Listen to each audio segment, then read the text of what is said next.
Some boy did it dirty.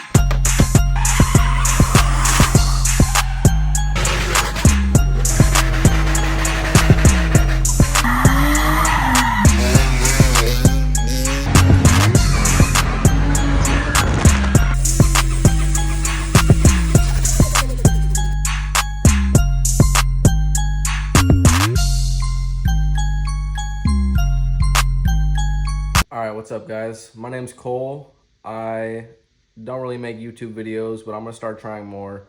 Everybody's been asking about the Lexus is300 that we turbocharged and 6-speed swapped. So I made a pretty long video. It's about 20 minutes long, getting into all the details of everything that I did, the parts that I used, and how we went about it. It's super budget build. Like I said, under $500 for boosting this car. I did throw a used eBay manifold onto it and some other little parts that I had left over from other builds, which saved me some money. But it fucking works good and it rips. People said it's not possible. Some people did, but you know, it's kind of iffy. So giving my take on it, it's literally just a test, throwing all these parts on it and seeing what it does.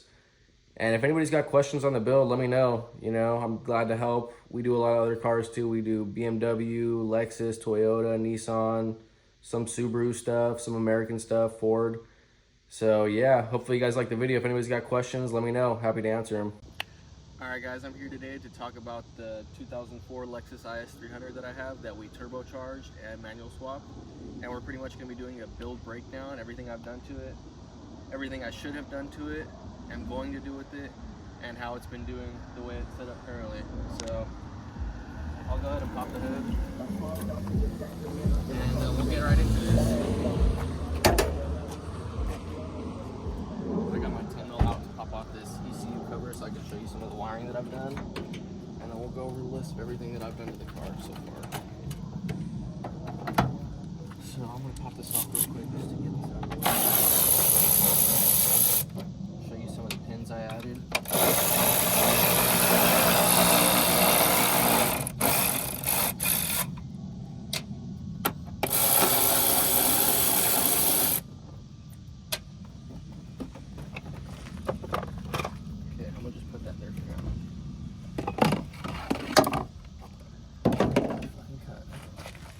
Alright, so this is a bone stock 2JZ GE 2004 Lexus is300, 240,000 miles, unopened. No fucking head gasket done, no ARP head studs, no piston work, no head work. Okay, it is also running completely stock fueling. We have not touched the fuel system whatsoever. Okay, as you can see here, that's usually where you put that fuel return line. We haven't done that yet. I need to do it, but you know what? It's fucking getting sandy still. So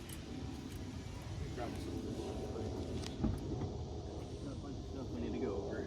So the first thing I'm gonna talk about, we got stock fueling.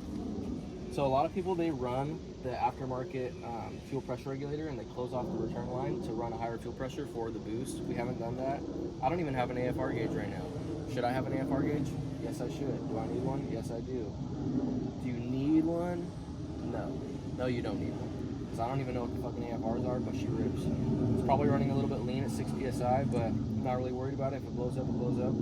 I'll rebuild it and do standalone. This is just a test, you know. We're just testing. What can it do? Completely stock, slapping a turbo on it. We're just forcing air into her, and the power's going up, so, you know, it works. So we have, when we boosted it, okay, we're running an eBay turbo manifold, an eBay T4 turbo manifold, okay, and we also have some homemade DIY license plate heat shields and a DIY downpipe heat shield to keep the temps low. We also have an eBay turbo blanket. This is like a 5255 or like 0.63 AR, very generic eBay turbo. It's a max speeding rods. It cost me $105. We're stealing oil feed from the oil pressure sensor over here. Can't really see it that well, but it's right down there somewhere down there. We just put that T-fitting and threaded it on and then added the oil feed, and that's how we get oil pressure. It still uses the stock oil pressure sensor. It just goes on. Oil drain, I removed the oil pan and tapped into the side of the oil pan with the sandwich plate. And the sandwich plate also, we let it dry, and then I did JB weld on the outside just to make sure 100% doesn't leak. And then we have So this is all stock, okay? But you see this guy right here? I don't remember exactly what this is for. I think this is a crankcase vent hose, like PCV. I don't know what it's fucking called, but we put a cap on it, and we had to replace the O-ring right here. This thing was making a boost leak, so yeah. And then we have our 2 crankcase vents. These would go to an oil catch can, but they are not connected right now. They just vent to atmosphere. I don't really care. Fuck the environment, kind of, you know. Most of these vacuum lines are gonna be really dry. See this one right here? Really dry. It's like a rock almost. Some of them hold pressure, some of them didn't. Like some of these ones in the back, like this guy right here, are replaced. That's a new hose. They were really dried and cracked, and when boost hit, they just cracked more and they leaked out. These lines, they're old, but they're still squishy and they still hold pressure, so we're good there. I'm getting my boost reading to my boost gauge inside the cabin from here. This is usually capped off. I put the vacuum line, ran it through the firewall over there, and that goes to our boost gauge. This guy, we're getting vacuum for our wastegate. This is regulating boost, so it's off the intake manifold, back through over here and down to our external wastegate. External wastegate pressure is 6 psi right now. Okay, it's like a 5.6 spring, but it boosts it to 6 psi. Vacuum leaks too, so there's so many intake boots, way too many intake boots. If you have the money to do it, it's like $200, whatever. You get like the aftermarket intake thing, it's all one piece, and it has the MAF housing on it. Doesn't need to be for turbo. It could be just a aftermarket cold air intake, and it has the mount for it. So what I did though is I went to O'Reilly, and I'll post the link to it. It's a 3-inch mass airflow sensor housing for multiple vehicles and multiple makes and models, and it comes with adapters. The adapters work, but the seal sucks. So I had to get a new O-ring for it, and I think JB Weld or something along those lines to get this to seal properly, because it was giving us boost leak problems. This guy goes to the stock intake box before the MAF. No boost leaks. This doesn't get pressurized. This I think goes to the brake booster, so it doesn't get pressurized. We're good there. The only vacuum line I have running from the whole intake is like, well, it's not really a vacuum line, it's the mass airflow sensor. The only other sensors or stuff that had to get connected over there was I think this PCV went to one of these. I don't remember 100%, but no vacuum lines this whole way. We're looking Allen key. I've been looking for that. Yeah, and then we just stole vacuum from these two for our wastegate and our blow-off valve. And then yeah, this intake comes around, goes down through here. So I drilled a big hole right there in my it's not the frame, but it's the body, I guess. I drilled a big hole. I did cut a big X in it, and I poked it down, and it comes down. It comes down through here, out into the intercooler to the other side. This is like a 28-inch Mishimoto intercooler. I had this laying around, pretty cheap. I mean, it was like $200, but I had it laying around, so it was free to me. Then it comes around this other side, and it does a straight U-turn. Right there, it does a U-turn. You can see down here the pipe. See it down there? See the pipe just goes straight back. So really the air is coming out from the turbo. The turbo is clocked downward. The air is coming down, okay, straight along this way, gets cooled through the intercooler. Back there, you can see right here almost. And back to that side. And yeah, we haven't been having really any problems with it. We're just having, the biggest problem we were having is boost lines popping off these intakes. These should all be V-bands. V-band, V-band, V-band, V-band, V-band, V-band, V-band, but they're all fucking hose clamps. Shitty ass hose clamps. Fuck hose clamps. They suck ass. They don't tighten good. I need to order a set of V-bands. But I'm not really worried about that right now.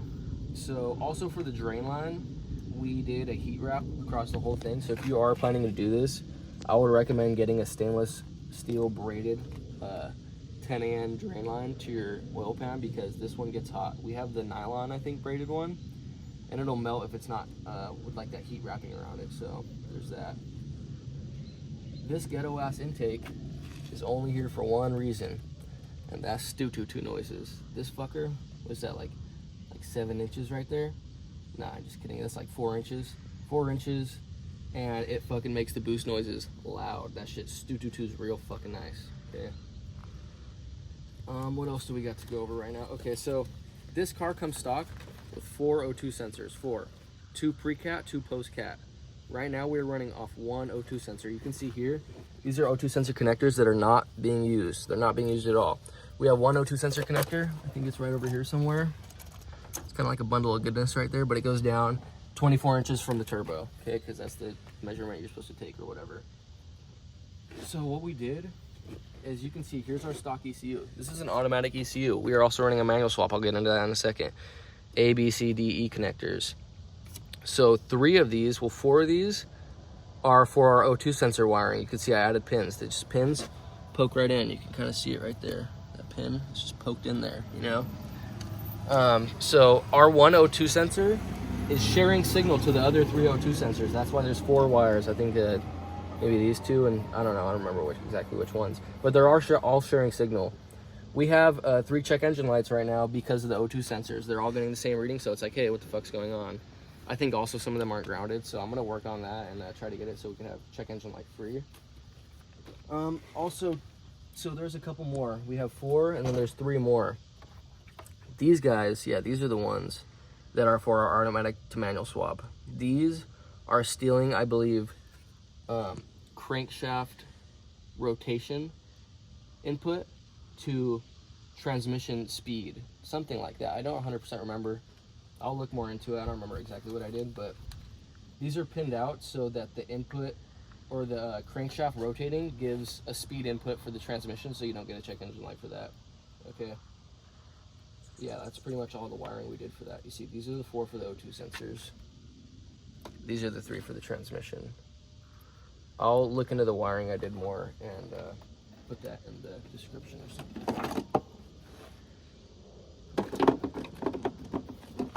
Yeah, so we're running very stock. This is very stock, literally just a turbo slapped onto it, vacuum lines blocked off, and stock tuned, okay?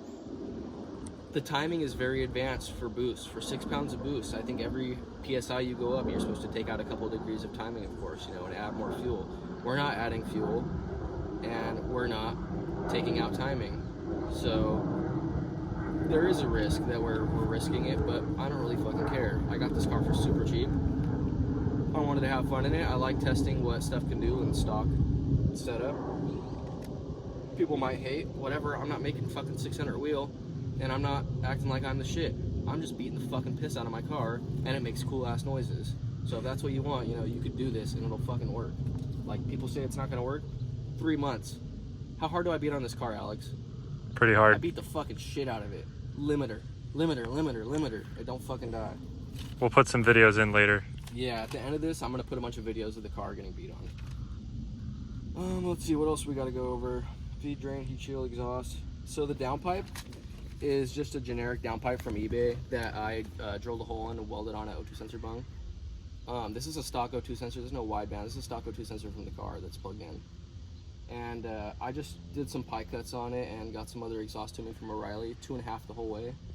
And the stock exhaust goes headers, so it's the headers with 2 outputs to a 2 output exhaust section 1, and then it goes to one piece right around here.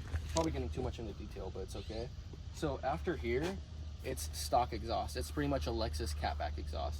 So after here, you can run stock exhaust if you want to. This part here is gonna have to be custom.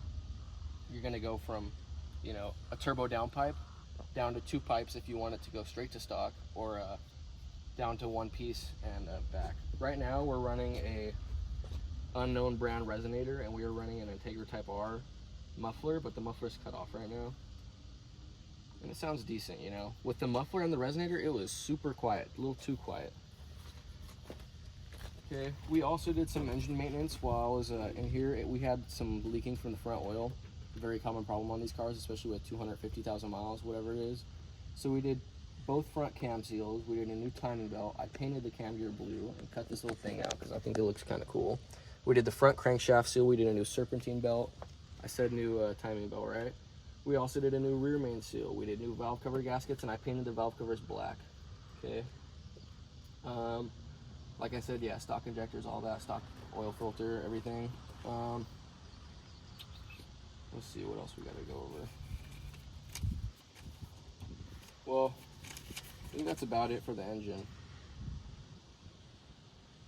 Oh yeah, no, we have the ABS relocation here. So this is our ABS module, not module, whatever, fucking housing thing. This stock sits about here. It sits here and it gets super in our way. So what I did is all these hoses, or these hard lines, I popped off from the wall. I took them back from the wall a little bit, and I zip tied them together and then mounted them to the wall there again, but after I had pulled this forward. As you can see, these lines are supposed to be tucked more up in there. See how they want to move, but they're not. See how they're zip tied there?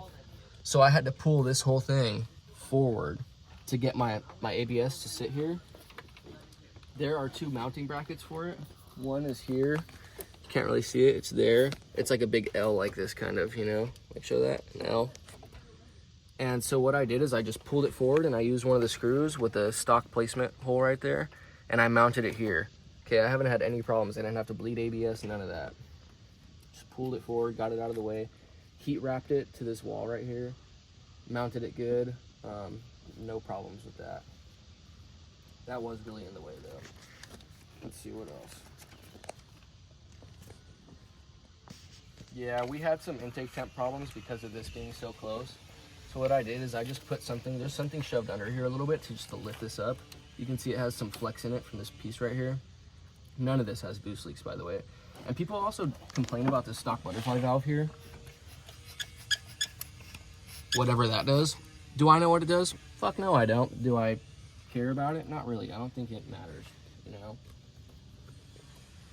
know? Yeah, we're on a whole complete stock cooling system. 0 problems. This motherfucker hasn't overheated once. Okay, it runs right in the middle just like how it's supposed to. Everything's stock. We of course flushed it and put all new coolant and some of that water wetter just for extra precaution, but yeah, it works great. Now, we also have AC. AC blows cold. That shit blows chips. Okay, didn't need to touch any of that. Let's see. What else we got to go over? Well, we'll just go right into the manual swap now. So this was factory automatic, okay? Whatever speed that is, automatic transmission. So what we did is we got a CD09 transmission, the 6-speed manual from a 350Z or Infinity, CD09. And we got an Autosport Engineering swap kit. Are you gonna go to the interior?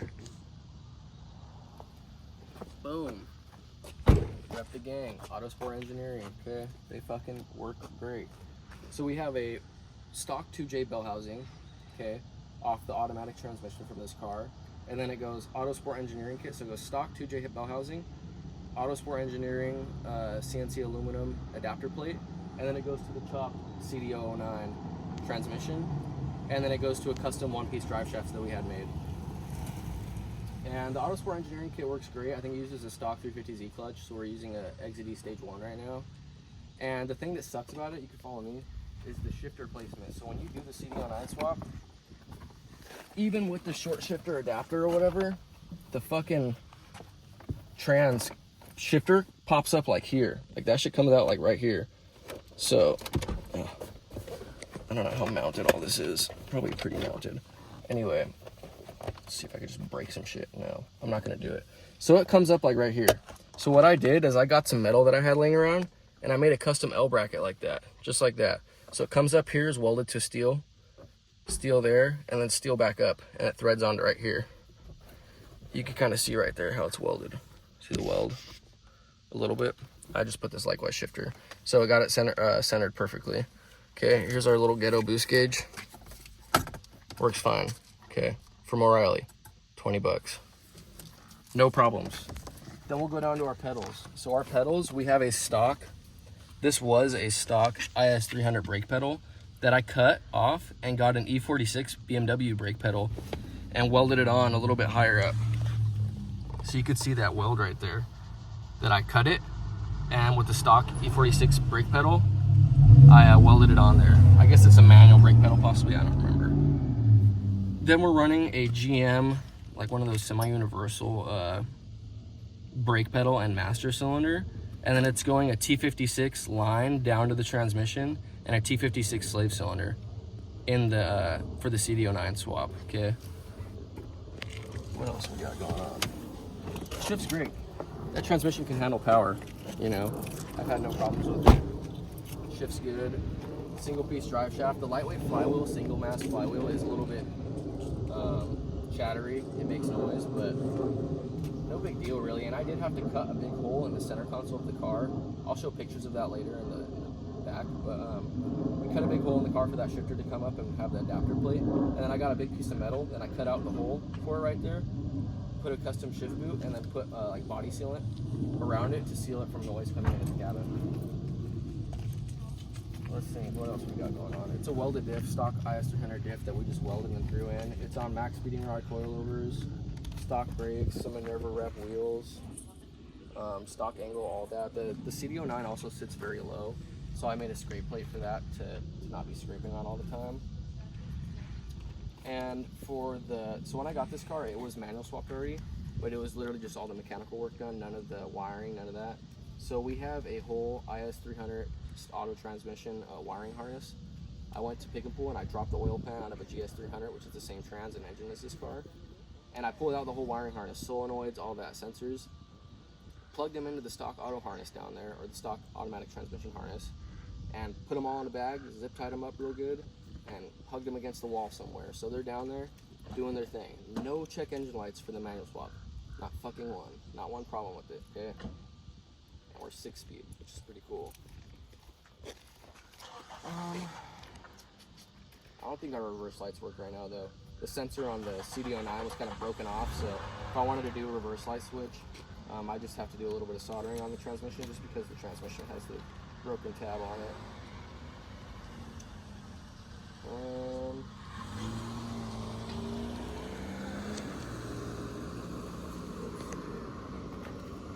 I think that's about it. I'm gonna go ahead and start it up for you guys. It's fucking cold right now. This thing runs like stock until you get to boost. Runs completely like stock until you get into boost. So it's reliable. The Toyota reliability is there. This car hasn't left me stranded once. Of course, we've had boost leaks on the road before, where I was really beating on it and a hose popped off, but that was because the fucking hose clamps not having a V-band clamp. And we have like 40 fucking silicone adapters up there. So the more adapters you have, the more spots for boost leaks. Ideally, you would have a custom TIG welded whole intake system or the whole intercooler system, and then you'd have no problems. We'll go ahead and... All right, guys, so I'm going to show you some of the noises this car makes, some of the power it makes. Yeah, we have a little custom thing I did here the other day. Custom, literally just some fucking sheet metal I had. I cut out $20 stereo from eBay. Fucker works like a charm. Quick release. It don't ding, but it still is kind of cool. Uh-oh. Fucking weird. My wheels turn. This shit 180 degrees the wrong way.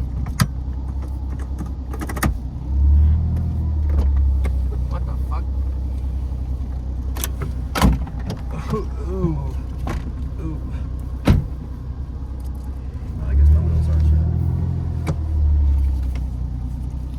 Alright, yeah, we'll go drive around. Hopefully the noise, you can hear it, because it is really loud, but the iPhone picks up a lot of wind noise. Traction control off. Let's go see what it do.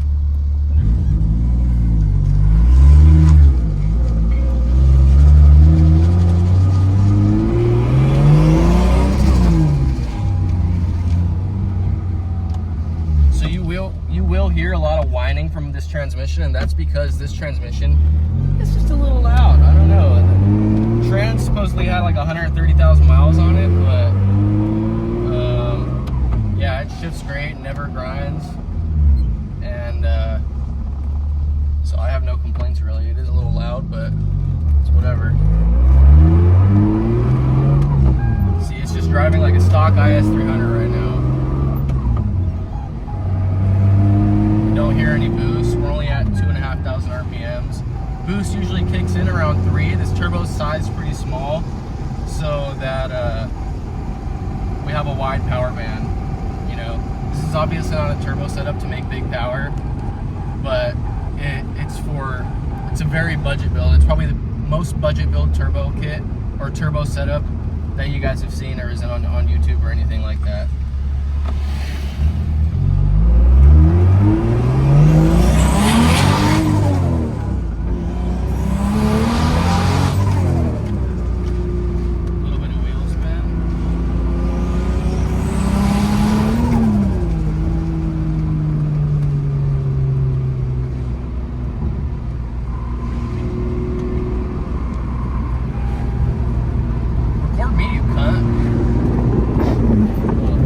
Look at guys.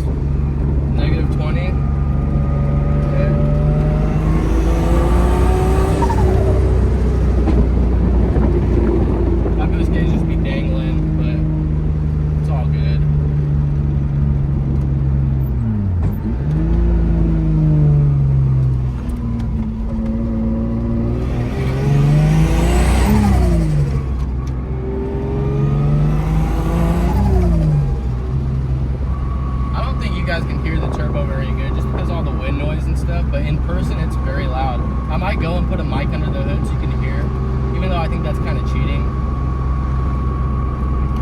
But we'll see.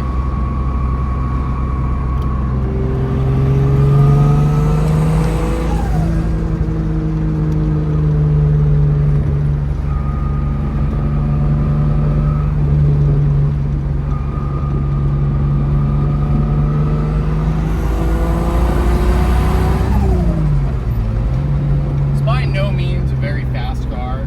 It's much quicker than stock. But like I said, I think this thing stock makes like what, like 190 horsepower? I don't know. And right now it's probably like 260 wheel, which is decent. You know, I've raced like a 300-ish, 350-ish wheel STI Hawkeye, and this thing's right there with it. Some new Camaro SS's. Let's break all these kids' necks.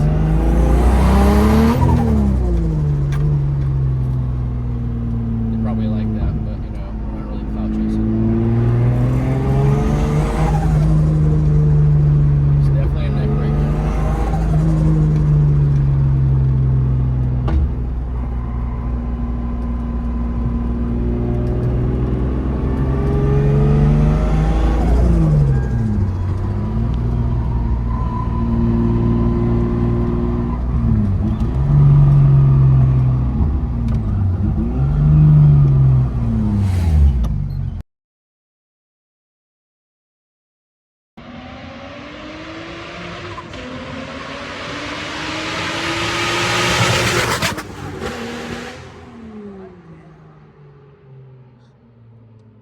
That was sweet.